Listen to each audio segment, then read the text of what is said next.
Context. साथियों नमस्कार और गुड आफ्टरनून।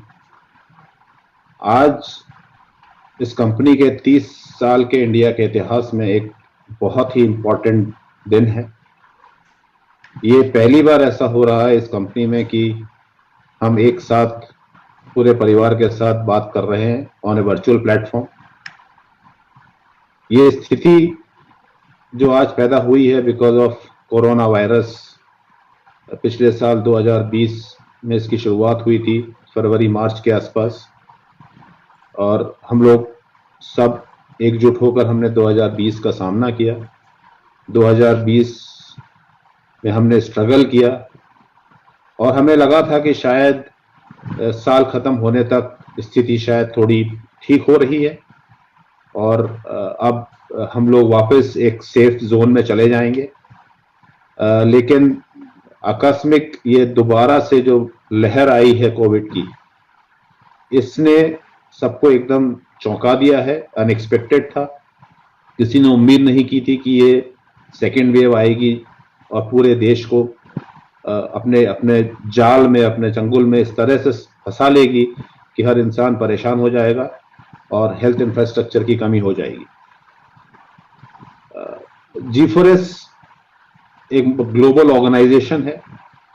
इंडिया में G4S 30 साल से काम कर रही है और आज की तारीख में हमारे पास करीबन 1 लाख से ज़्यादा एम्प्लॉयज़ G4S के साथ जुड़े हुए हैं जो अलग अलग शहरों में अपनी ड्यूटी कर रहे हैं। मैं आप लोगों का सबका तहे दिल से शुक्रिया अदा करना चाहूँगा क्योंकि आज आप में और एक फ्रंटलाइन पुलिस फोर्स में या फ्रंटलाइन हेल्थ वर्कर्स में कोई डिफरेंस नहीं है, क्योंकि आप भी पूरी तरह से जब से ये कोविड-19 पेंडेमिक शुरू हुआ है तब से आप अपनी ईमानदारी से, अपनी पूरी निष्ठा के साथ ड्यूटी कर रहे हैं और हर वो प्रयास कर रहे हैं कि कोई भी इंसान जो आपके आसपास है या आपके टच में है या आपकी कंपनी में है जहां आप सिक्योरिटी प्रदान कर रहे हैं, कोई भी इंसान हर तरह से सुरक्षित रहे और जो भी आपको काम दिया गया है वो काम आप पूरी निष्ठा के साथ, अच्छाई के साथ पूरा कर सके। आपने सबने देखा है और आप न्यूज़ भी सुनते होंगे, हिंदुस्तान में आज की तारीख में हालात तो काफ़ी गंभीर हैं। हम रोज़ देख रहे हैं अबाउट 4 लाख के ऊपर लोग इन्फेक्ट हो रहे हैं इस डिजीज से। कुछ मौतें भी हो रही हैं और इसी प्रोसेस के चलते चलते हमारे यहाँ एक पूरी सोसाइटी में, लोगों के दिलों में, घरों में, सब में एक चिंता सी व्यक्त हो रही है। सब परेशान हैं क्योंकि किसी को इसका अंत मालूम नहीं है आज की तारीख में कि ये कितना दिन और चलेगा, हमें कितने दिन एकजुट होकर इससे लड़ाई अभी जारी रखनी है। हमारे कुछ कॉलीग्स हैं जो इस सिचुएशन में अपनी ड्यूटी निभाते रहे और ड्यूटी निभाने के दौरान कुछ लोग इन्फेक्ट हुए। उनको समय पे ट्रीटमेंट मिलने के कारण वो लोग आज स्वस्थ हैं और वो लोग आज वापस से बैक ऑन देयर फीट हैं। कुछ हमारे कॉलीग्स हैं जिनका अनटाइमली लॉस हमें बहुत परेशान कर रहा है और बहुत जल्दी वो लोग चले गए हैं इस बीमारी की वजह से। तो मैं सभी से, जो भी इस कॉल में मौजूद है, उनसे मैं रिक्वेस्ट करूंगा कि उनकी आत्मा की शांति के लिए प्रार्थना करें और ये प्रार्थना करें कि हम उनको हर तरह से, उनके परिवार को हर तरह से सहायता प्रदान कर सकें कि जिससे कि वो इस सदमे से, इस शॉक से उबर सके। G4S एक परिवार है। आप लोगों ने शायद कभी आपको मौका मिला होगा मेरे से बात करने का, कभी आपको मौका मिला होगा मेरे से मुलाकात करने का। अभी पिछले 1-1.5 साल से बिल्कुल ट्रैवल बंद हो गया है, हम लोग सब वर्चुअल स्पेस में काम कर रहे हैं। लेकिन एक चीज़ आपको मैं बताना चाहूँगा कि ये एक परिवार है और इसमें हम हर इंसान को एक अपना परिवार का हिस्सा समझ के साथ लेके काम करते हैं।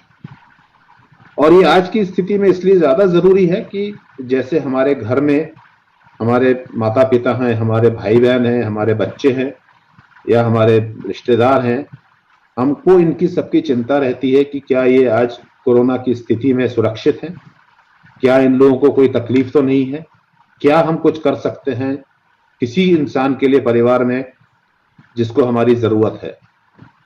यही फिलॉसफी हम आगे ले जाते हुए पूरे G4S परिवार के साथ भी हम यही करते हैं और हम यही आगे बताना चाहते हैं कि जो भी आज G4S का लोगो पहनता है या जो भी आज G4S का एम्प्लॉय है, वो बिल्कुल निश्चिंत रह सकता है क्योंकि वो इस लार्ज फैमिली का हिस्सा है और उसके साथ वही व्यवहार किया जाएगा, उसके साथ वही ट्रीटमेंट किया जाएगा जो एक अपने फैमिली मेंबर के साथ कोई भी एम्प्लॉय, कोई भी इंसान करता है। बहुत सारी सिचुएशंस ऐसी होती हैं कि जहां पर आप लोगों को समय पे मेडिकल ट्रीटमेंट नहीं मिलने की वजह से परेशानी उत्पन्न होती है। तो हमने बहुत सारे इनिशिएटिव ऐसे लिए हैं कंपनी में जिससे कि हम आप तक फर्स्ट लाइन ट्रीटमेंट, आप तक वो सारी सुविधाएं पहुंचा सके जिससे आप सुरक्षित रह सके और आप अपना इलाज समय से करवा सके और अपने आप को प्रोटेक्ट कर सके।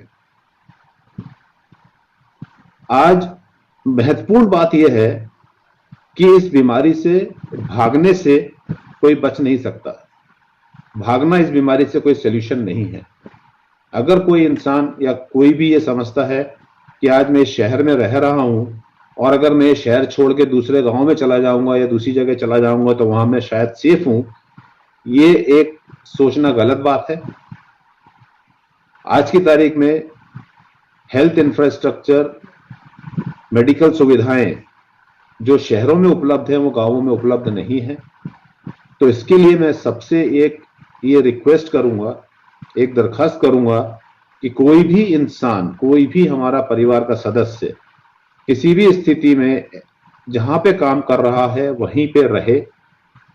कोई भी स्थिति में वो शहर छोड़ के अपने गांव की तरफ जाने की नहीं सोचे आज की स्थिति में, क्योंकि गांव में मेडिकल सुविधाएं, हेल्थ इंफ्रास्ट्रक्चर उतना उपलब्ध नहीं है जितना शहरों में उपलब्ध है।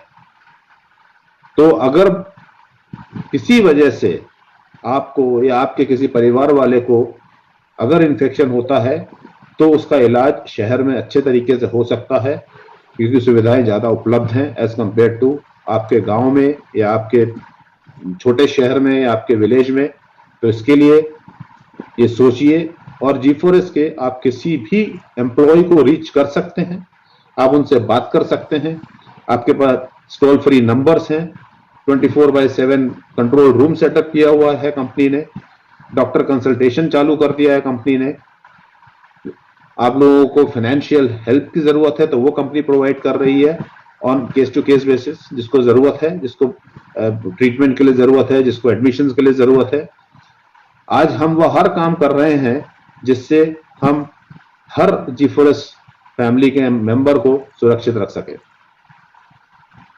ये कब खत्म होगा मुझे नहीं पता है, ये लड़ाई कितने दिन हमें जारी रखनी है मुझे नहीं पता है, लेकिन मुझे एक चीज जरूर पता है कि हम लोगों को एकजुट होकर ये लड़ाई लड़नी है और अगर हम एक साथ रहेंगे तो हम हमेशा स्वस्थ रहेंगे और हम एक दूसरे का ध्यान रख सकते हैं।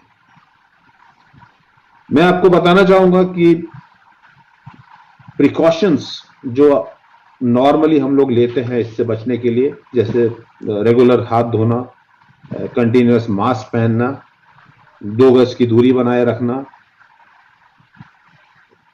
सैनिटाइजर्स यूज करना, ये सारी चीजें जो हम करते हैं ये एक बहुत महत्वपूर्ण प्रोसेस है अपने आप को इस बीमारी से प्रोटेक्ट करने का। तो इसको इग्नोर मत करिए। अगर आपको ये लगता है कि आप ऐसे ग्रुप के साथ हैं कि जिसमें आप सबको जानते हैं, एक दूसरे को जानते हैं, फिर भी मैं आपसे आग्रह करूंगा कि आप अपना मास्क हमेशा पहने रखें। मास्क पहने रहने में कोई बुराई नहीं है।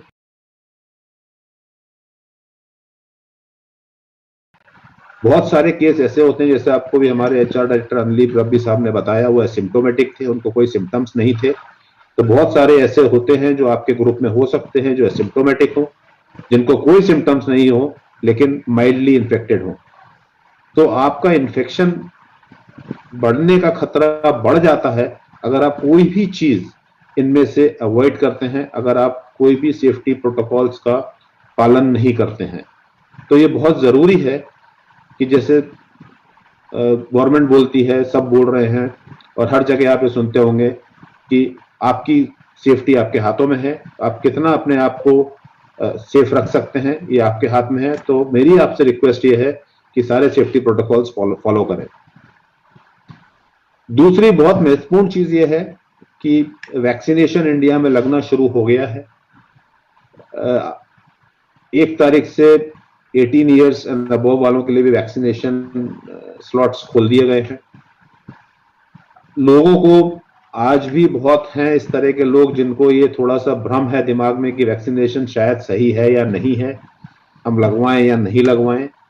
बहुत जेन्युइन थिंकिंग है, नई बीमारी है, नया रोग है, किसी को ज्यादा पता नहीं है इसके बारे में, किसी को ज्यादा पता नहीं है दवाइयों के